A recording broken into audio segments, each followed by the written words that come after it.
How's it going, everybody? Haven't done much videos in a while, changing jobs and stuff, a lot going on, but I've got some different cars now. This one is one of the cars I bought a little while ago, and I've done one video on it, which was a draggy run. This is a 2022 Camaro. It's the LT1 package, which is below the SS. It doesn't have some of the auxiliary cooling features, but it is the same 455 horsepower LT1 6.2.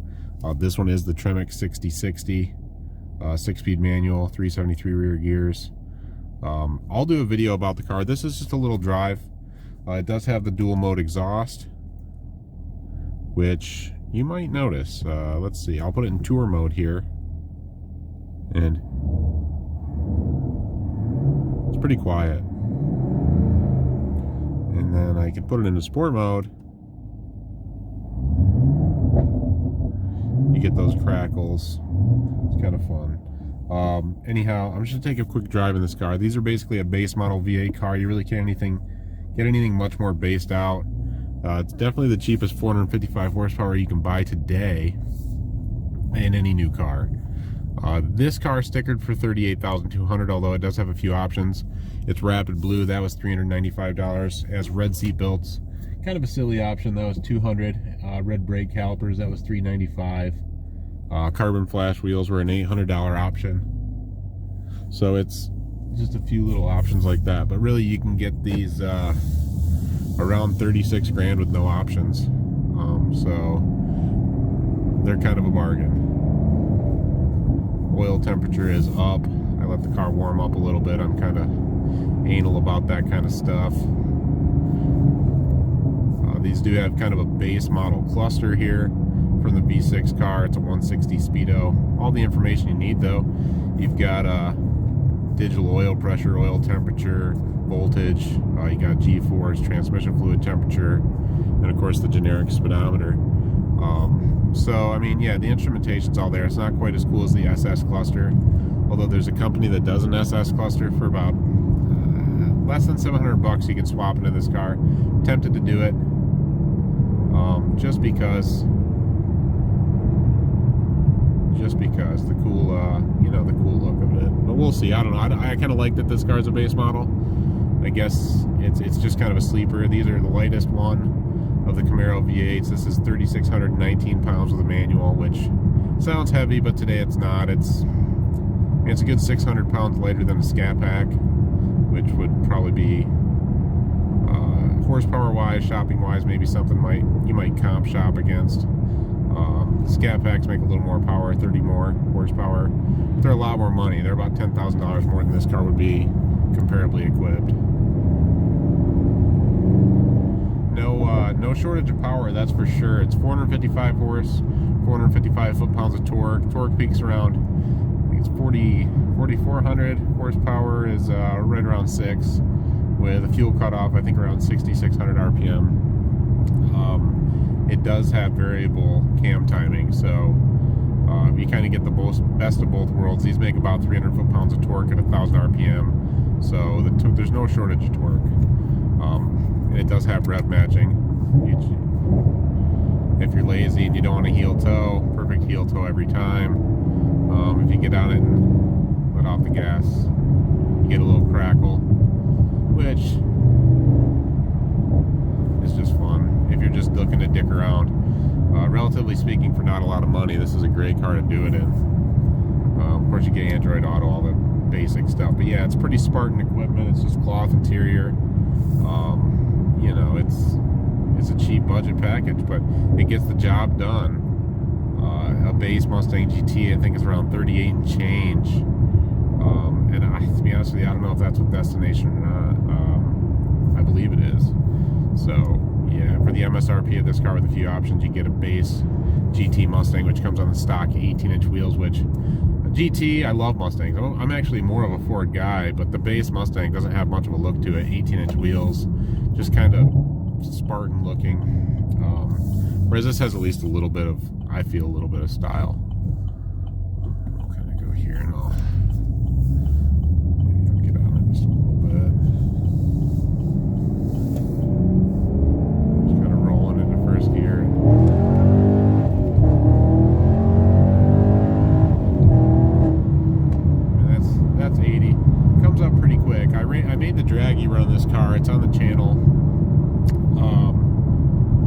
can't 60 foot it on the street. I'm getting like a 2.5 60 foot. It's terrible. But I did manage a best ET at 1270 and a best miles per hour. I don't think it's reflected in that draggy video. This was later, but a best miles per hour of 116.1, and that was, I don't know, I wouldn't call it a max effort run. I think the car on a slick, it ought to run at 12.0, if not at 1190, based on that trap speed.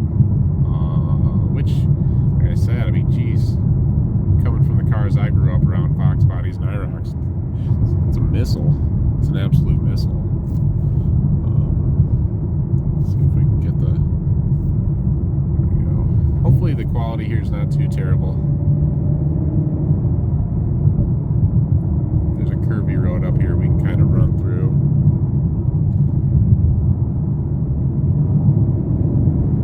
Another thing about this car, you know, I can average, so far, 1,815 miles on the trip. It's got 1,827 miles in the car. I've averaged 29.1, and that's with quite a bit of spirited driving.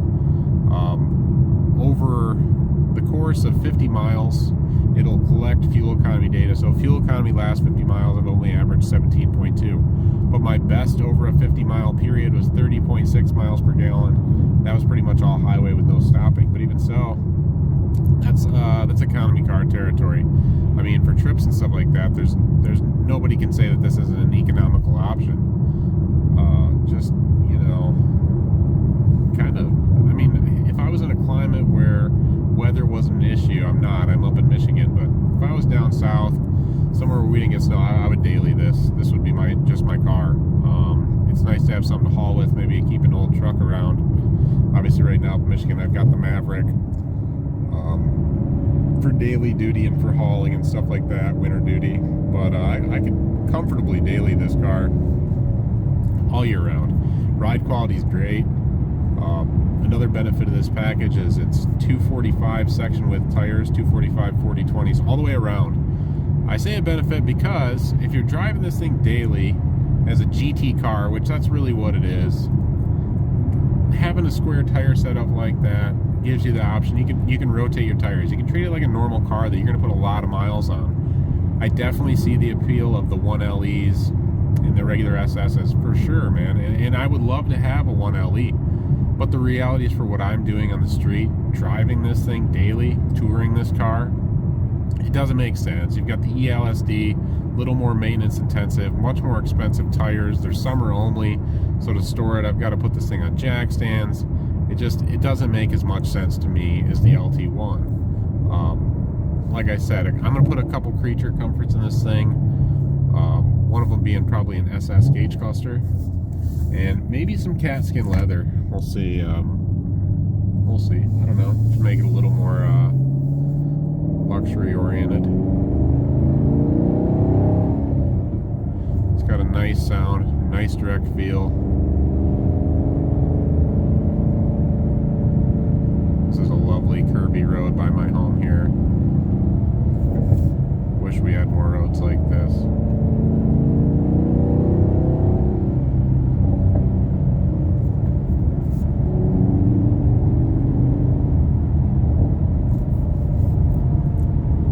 But for me, this car pretty much checks all the boxes. I was comping everything. I was looking at even Toyota GR86s, you know. I don't have to have an abundance of horsepower, but the reality is, I think I'd miss it if I didn't have it. I mean, this Alpha platform in the 6th gen is still a very capable chassis. You know, if I wanted to go with a wider square setup, maybe a 285 square, this car's going to handle great. It already does handle pretty well. But it's a good proven chassis. No shortage there. I mean, people might say the GR86 will pull more G's. Yeah, maybe sticky tires, stock trim, but if I go sticky and wide, I'm going to pull every bit of G-force that car can with a lot more power, straight line power, which, again, it's not everything, but sure as fuck is fun.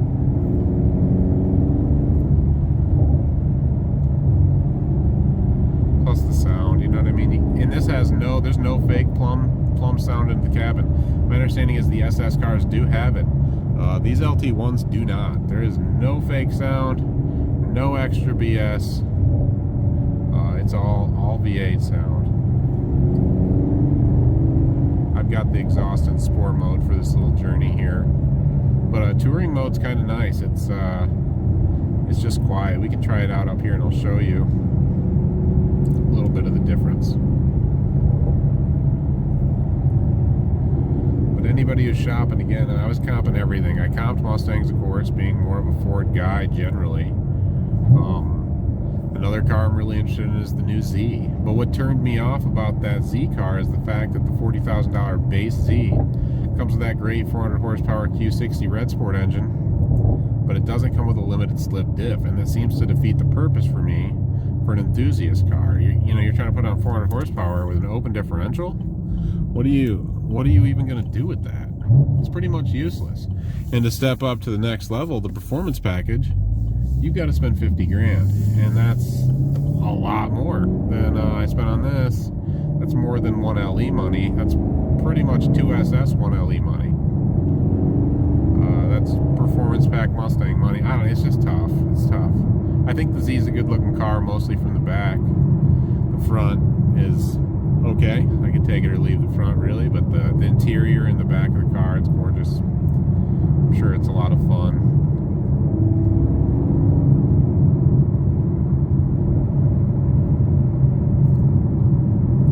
I'm not sure how much of the exhaust noise you guys will be able to hear in this video. I'm sure it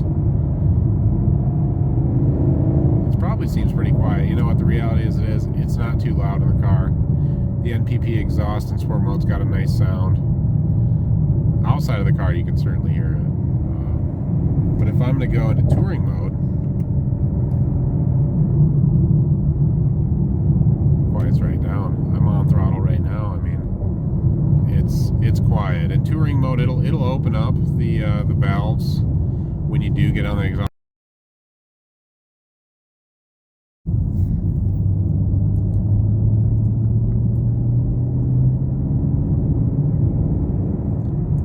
The video cut off at some point. I'm not sure how much rambling I did.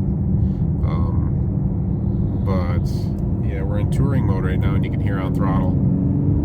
Pretty quiet. Go into sport.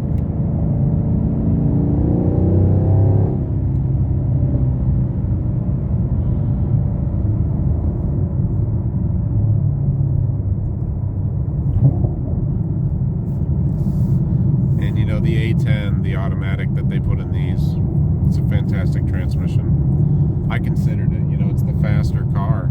Dollar for dollar, it's the faster car. But I just didn't want to lose the engaging dynamic. And I know, blah, blah, blah. I'm not a manual elitist. My daily's an automatic. But for this car, it really was fun before performance, I guess. It's more about the experience and really differentiating it from my daily driver. I think that was kind of the point.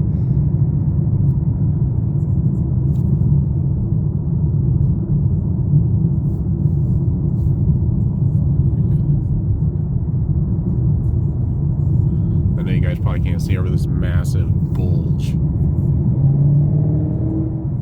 This Toyota Tundra, though, yeah, he's definitely killing my boner. I mean, he's driving sensibly, but having to look at him this entire time just kind of kills it for me. It's a really capable car, though. I mean, like I said, for the money. These LT1s are also limited on top speed. The SS's, I mean, I don't know if they have a limiter, but I know with that one they're capable of 180 miles an hour. This one on all-season 245s that it comes with, it's limited to, I believe, 155, which is fine. I've had it up to about 140. I don't plan on having it any faster. But we'll pull out here and I'll give it a little bit. We're slightly uphill, but why not? Gotta love the dull lift shift. 80, 90, 100,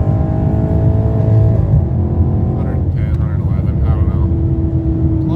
Plenty of power to have some fun. That's for sure.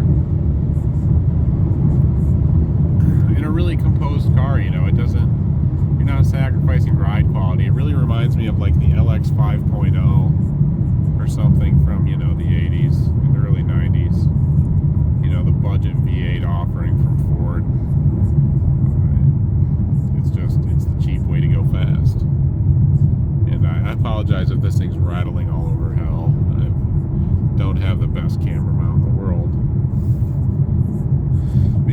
our 6th gear, I don't know, the instant miles per gallon, while we're going downhill, it doesn't count. But typically back roads, 55 mile an hour back roads, again, I'll see 30 miles per gallon when I'm not getting on it. With no problem.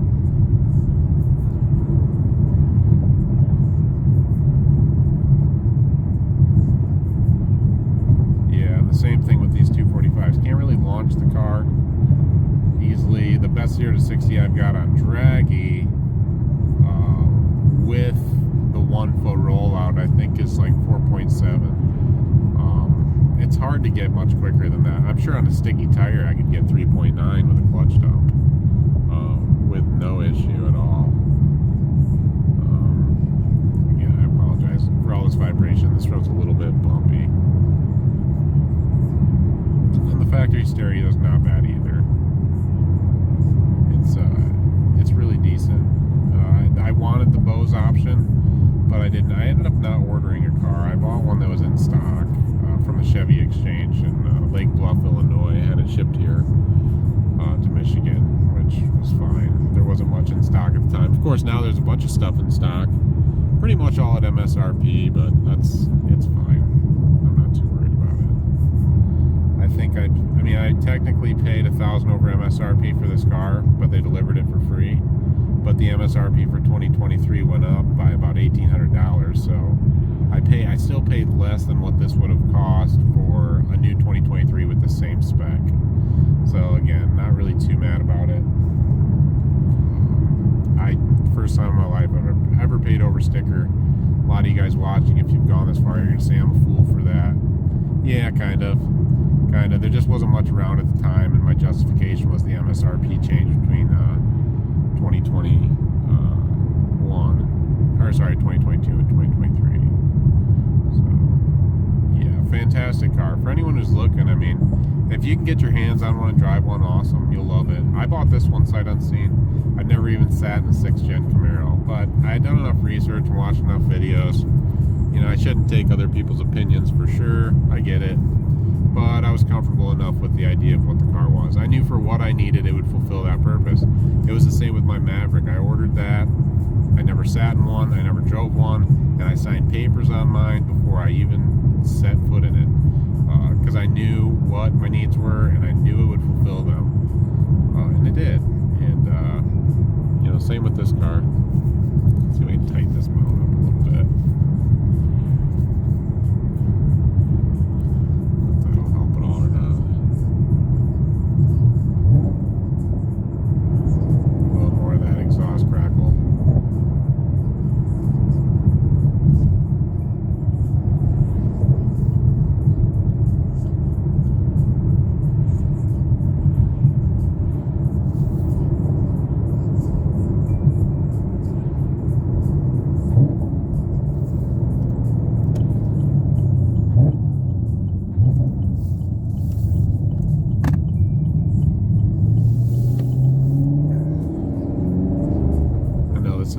Exciting video. This is just how I alleviate my stress, really. This is it. Go for little rides like this. Sometimes I like to, say I was in 2nd gear, I found a lot of fun in running it, letting off the gas, letting it crackle, drop it to the next gear, run it, little crackle into the next gear. I'm a juvenile, I'm a child at heart.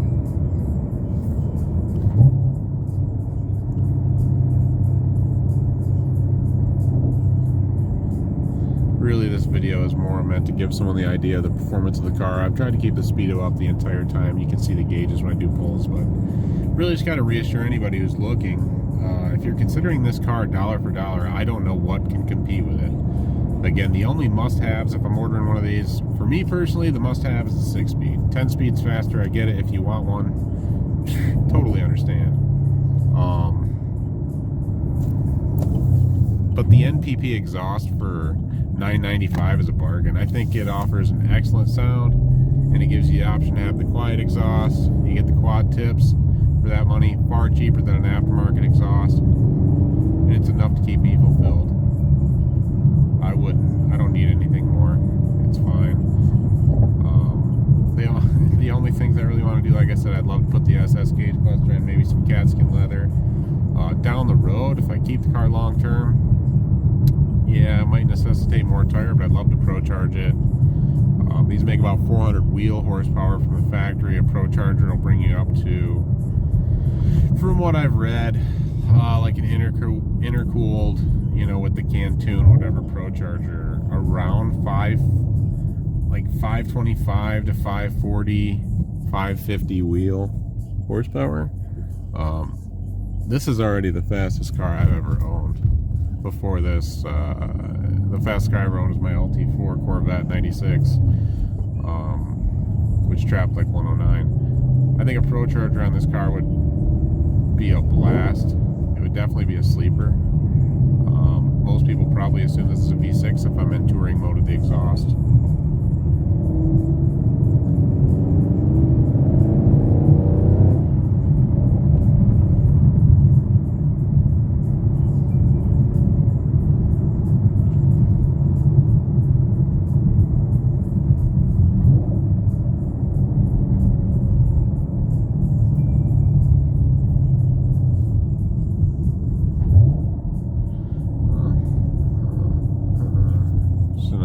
Sunday over here. I gotta stop at the ATM. So that's probably about it for this video. I just kind of wanted to take you guys on a drive. You know, I really do enjoy this car. It's pretty gratifying. I like it. It's bang for the buck, off the chart. Interest rates suck right now, so I get it. A lot of people don't want to buy anything. Originally, I leased this car. I bought the lease out after a month. The total finance amount was around 43. And I put 10 grand down, and then I immediately bought the loan out for 33. Tax and all, obviously, in the 43. Sales tax, blah, blah, blah.